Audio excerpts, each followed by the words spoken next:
If you're in a small business or you advise those that are in small business, you have to learn a new acronym, and you have to do that before 2012, and that's a PRPP.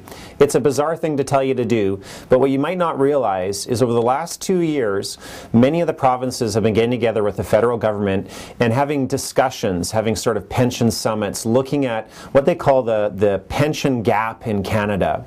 And that pension gap actually exists for a subset of the Canadian population. And that subset are the smaller businesses, the non-unionized, sort of non-national firms that don't have established pension plans.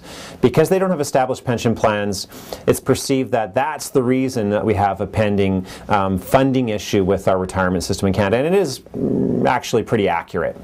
So what they're going to do is they're going to launch something called a pooled pension retirement plan. This is likely coming sometime in 2012. We're going to get more information about this in December of 2011, and it's important that everybody understands that this is coming down the pipe. And I'll tell you why. It's because there's a strong contingent that wants this to be mandatory, that all small businesses in Canada will be forced into participating in the new PRPPs.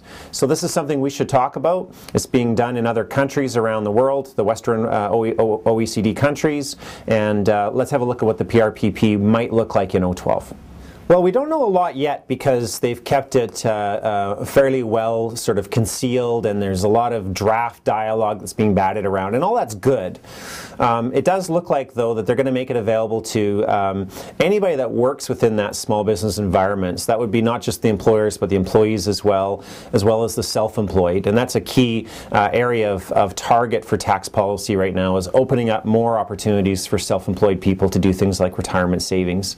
They tell us they're going to have 2 classes of members within the legislation, so they'll have different regulations for those different members, and that really is going to be the employed, employment contract sort of people, and the self-employed. So they'll have a different set of rules for those.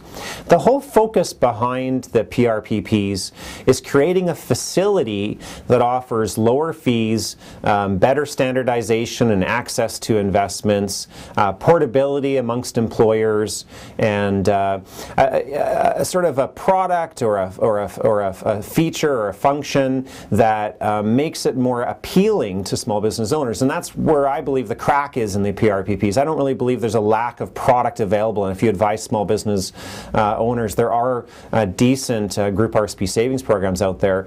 But this new facility that might be mandatory is going to be focused on offering sort of lower cost and greater portability as its enticement. So watch for these PRPPs. Maybe start doing some initial reading now, and we can all look forward to updating this podcast when we get more information.